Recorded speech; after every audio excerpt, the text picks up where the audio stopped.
Morning, guys. Welcome to Coffee Chat.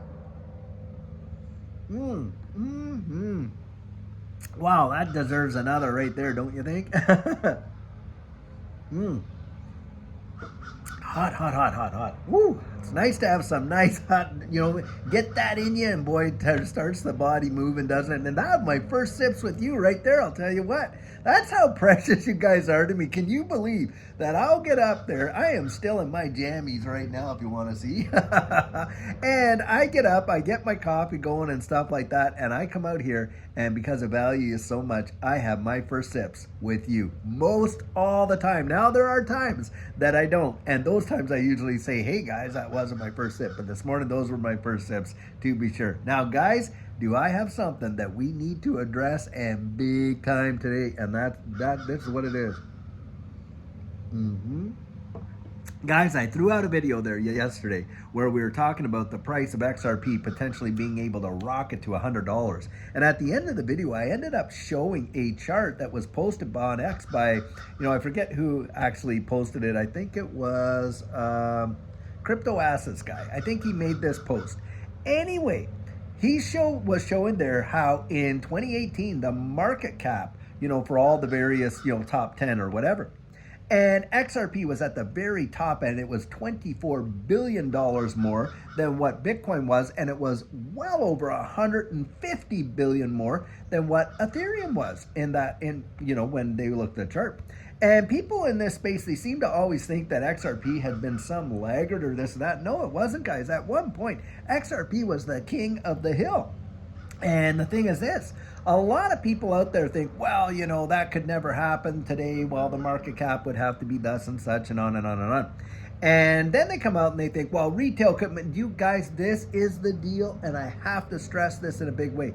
Do you really believe that it's retail that is moving these markets around the wide world? I mean, the billions upon billions of dollars a day, not just in XRP, that's XRP. Billions of dollars traded, multiple billions, deca billions a day in XRP. And then, of course, you have Ethereum, Bitcoin, and all these other ones, top 10. And think about this, too. Do you really believe that that's retail that moves that? Guys, it is not retail. We know that. That run in 2017, 2018 was not retail driven like people like to think. It was not. It was institutions even back then. Do you think retail drove the price, from 0.006 to $3.84 in that capacity, guys, that to the hundreds of billions globally? No, it wasn't. There weren't even that many people retail-wise into digital assets at the time. And in fact, in the United States, the biggest market in the wide world when it comes to markets, in the United States, XRP was only listed on one exchange. It was Poloniex. And in 2021, one exchange, guys, in the United States, it was Uphold, the world's greatest market. Guys, the deal is this. The environment that we're in right now, because a lot of people come out, and it is a legitimate question. I get it. But the reality of it is this.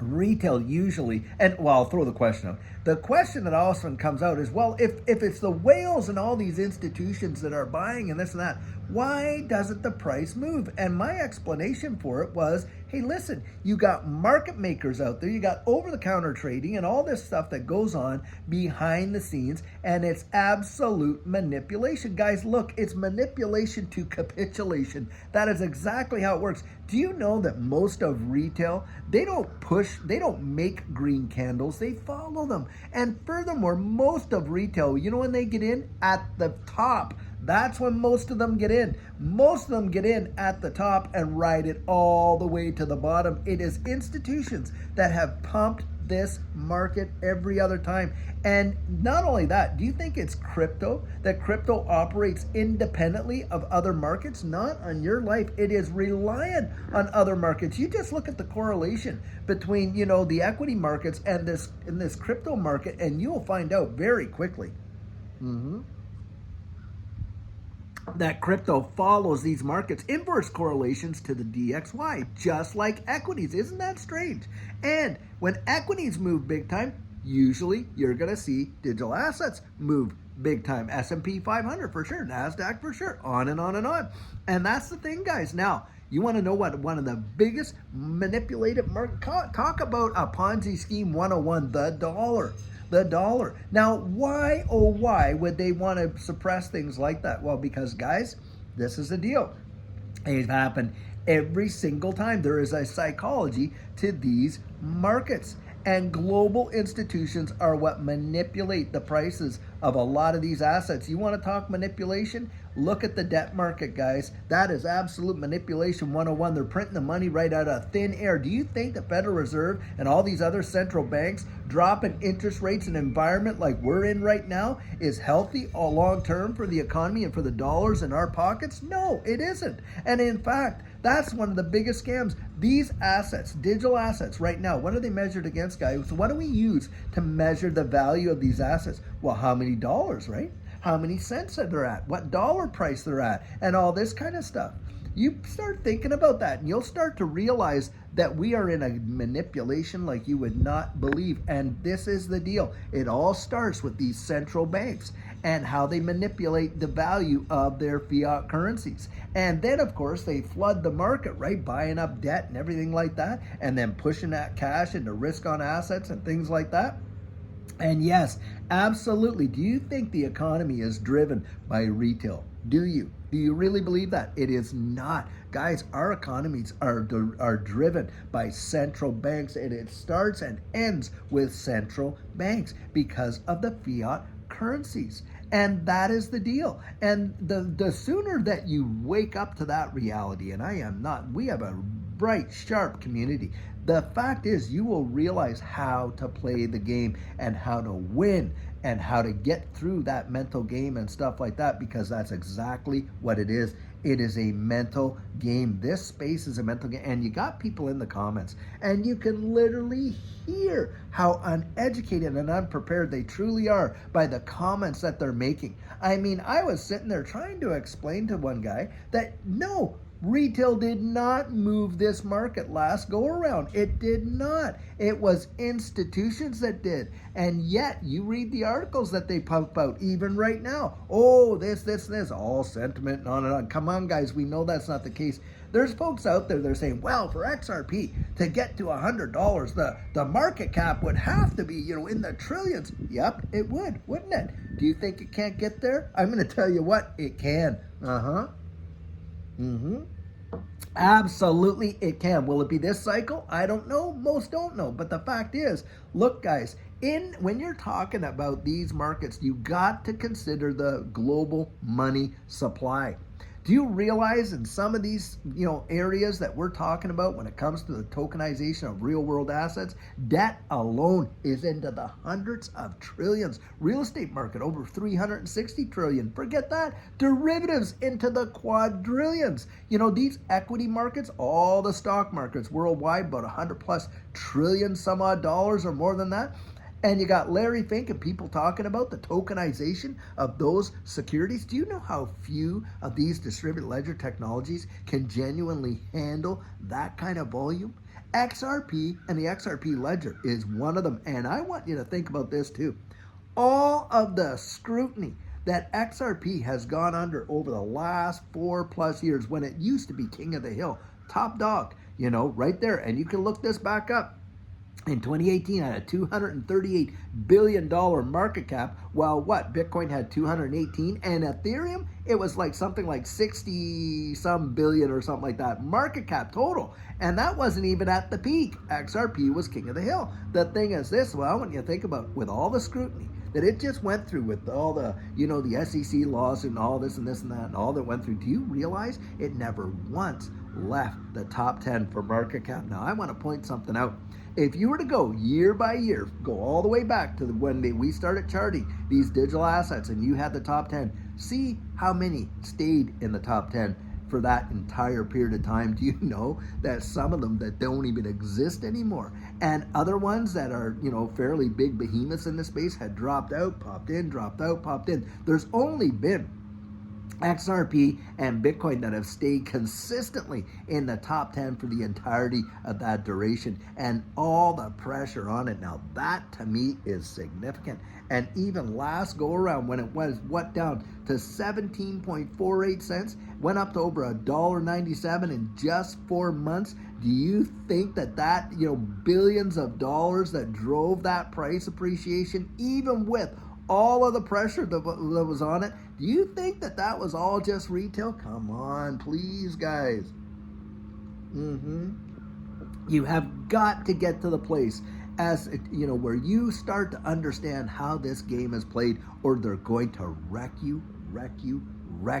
I know, because I was there, and I share that kind of thing. Psychology of this market is massive, and you've got to cement that, get that down, because that's how you learn how to win the game. The moment that penny drops, the moment you understand that, you have now entered into a place where you could literally position yourself to truly benefit in a lot of markets, not just this market. Now, I watch some guys that I love. And by the way, I'd say go and give this guy a like and subscribe. Get on his channel. And by the way, having said that, hey, hit the like button so we can push this out. The algorithm can get this out. I truly value you guys doing that. Now, I oftentimes forget to even ask. But if you would do it, that would be fabulous. But guys, go check out Gregory Mannarino. Go check him out. Guys, I'm going to tell you right now, this guy, he is right over the target as far as I'm concerned. And I know, because for 25 years, I worked as a senior officer in the government in Canada, in the tax department. I'm going to tell you right now, it is the debt market that is driving all these markets. Zero doubt, 100%. That is what's going on. And I'm going to tell you right now, you listen to this guy and you listen to how he explains. He does, a pre-market show and an aftermarket show. And he comes out with some amazing observations as far as I'm concerned. And one thing he'll tell you right now is we do not have a sound money system, do we? Nope. We have a system where money can be created out of the thin air, and literally with no backing whatsoever. And because of all the manipulation and everything that goes on, hey, the confidence of all the global economies, and especially, here in the United States and that, it's all propped up, guys. It's propped up. Yep. I mean, they have gone to war in order to defend that, haven't they, with the petrodollar? Well, now, as far as I'm concerned, the petrodollar, like I say, is dead, and we have just not had the funeral yet. I genuinely believe that. Why? Well, because it was the petrodollar. The reason they call it, of course, the petrodollar, is that it was literally Henry Kissinger under the Nixon, administration. Went over there to Saudi Arabia and worked out a deal with Saudi Arabia being the world's greatest oil producer at the time, and of course OPEC and all that, that they would agree that oil would only, guys, be sold in US dollars. Now, is that not manipulation? It is, isn't it? And of course, what happened? Well, the US dollar got world reserve currency status, so much so that you could even go to the far reaches of various countries and you could literally get US dollars in cash. Now think about this. There was a greater demand for US dollars outside the country, of course, than in it. And in Russia alone, now this stat I love because it just kind of throws things out there. There are more $100 US bills in Russia than there are right here in the good old US of A. That is an absolute statistical fact, and you can go look it up. And the thing is this, folks don't understand that because the BRICS countries have said no, or Argentina, Saudi Arabia, you got all these other, the United Arab Emirates, all these other oil producing countries, they said, that's off the table. We're not selling our oil in US dollars anymore. In fact, one major purchase that went down had to do with France and China. And you know what France, our ally, paid for all that liquid natural petroleum, I think it was liquid natural petroleum, something like that. Anyways, they paid in the digital yuan. Boom. Did you hear that right there? And now you're having these countries that have lined themselves with BRICS saying, we're not going to be using the US dollar as the only means anymore. Guys, the reverberations haven't come yet. And when they do, a lot of us here that have been used to a certain lifestyle, around the wide world, and being able to, influence our will with sanctions and all this and that, going to be off the table. Look at October 22nd. You want to pay attention to that day. That's when the BRICS are getting together. And you know what they're talking about? Their monetary policy. And you know what they're throwing down right now? It's going to be based on distributed ledger technology. And think about this too. And I'm going to end with this right here. And Gregory Mammarino has pointed this out as well. What are central banks accumulating now at breakneck speed like they never have before? Gold, guys, gold. Now, why do you think they would do that? Because gold has now been listed as a tier 1 asset, that's why. And you know what they're doing? They're betting against their own currency. It's the central banks, the Federal Reserve, and all these other central banks that issue the currency, and yet they're out there buying up gold like no tomorrow. Does that ever say everything you need to hear? Guys, get out there. Genuinely research it for yourself. Look, I can share, and I always say this, my convictions. Can't give you the confidence to go with it. And you can say what you like and all this and that, and you're entitled to your opinion. In fact, I encourage it. You do not, and I do not want you just, oh yeah, David, we agree. No, get out there and critically think, to be sure. But guys, from my point of view, that this is all this is. It's manipulation to capitulation, and there will come a time when they are going to pump this like crazy, and market capitalization is not going to have as much to do with it as most people think. Why? Because it's going to be the utility, guys. It's going to be utility, and how they implement this new digital economy utilizing the utility that this distributed ledger technology and these assets represent, an XRP and the XRP ledger. I'm telling you guys that the non-disclosure agreements that they have, over 1,700 of them, and the partnerships with global institutions, the IMF, the BIS, and everything else, it is going to blow people's minds, and I genuinely believe it's going to represent the greatest wealth transfer probably in the history of mankind. That's what I personally believe. Well, guys, I'll tell you what, I sure hope you're having an absolutely fantastic, Wednesday, and you're just, right out there. Hey, it's hump day, guys. Enjoy it, that's for sure. And until later on, when we have an amazing video for you, have a great one and take care.